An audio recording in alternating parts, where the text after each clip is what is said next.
অঙ্ক শেখানোর জন্য শওকত মোল্লা একটি অনুষ্ঠান করেন, সেখানে বলে যে আইএসএফ এত মানুষ জোগাড় করে দেখা একবার। আজকে যে এই যে মানুষ এত কোথায় ছিল, এত মানুষ কোথায়, গাড়ির নাম্বারগুলো দেখো আর গাড়ির লেখাগুলো দেখো। আমাদের মানুষ ক্যানিং থেকে আসে না, আর আমাদের লোক জোগাড় করতে হয় না, মানুষ যাওয়ার জন্য আমাদের অপেক্ষা করে। ভাইজানের বাঁশির হুইস সিগনালের অপেক্ষা করে যে ভাইজান কখন ডাকবে। আর আমাদের প্রত্যেকটা গাড়ি গেছে, কিন্তু খাওয়া দাওয়ার কোনো ব্যবস্থা নেই।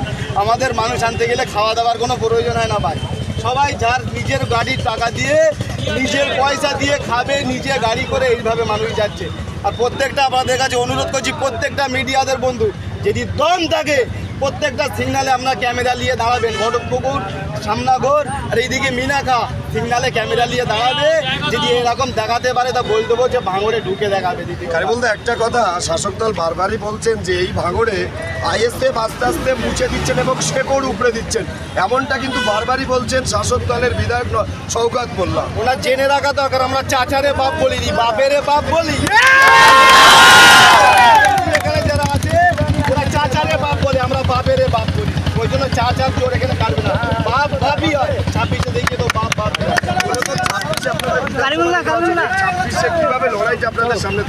ওনার মনে রাখতে বলবে, নামটা হলো নওশাদ সিদ্দিকী, MLA নওশাদ সিদ্দিকী।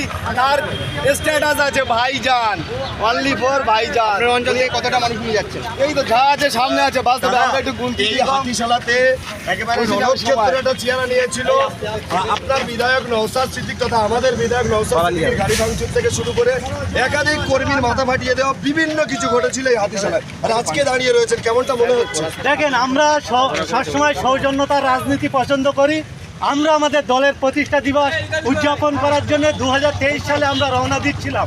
কিছু ভাঙড়ের রাজনীতি কারবারিরা আছে যাদের জন্য ভাঙড়কে বারবার কুলসিত হতে হতো।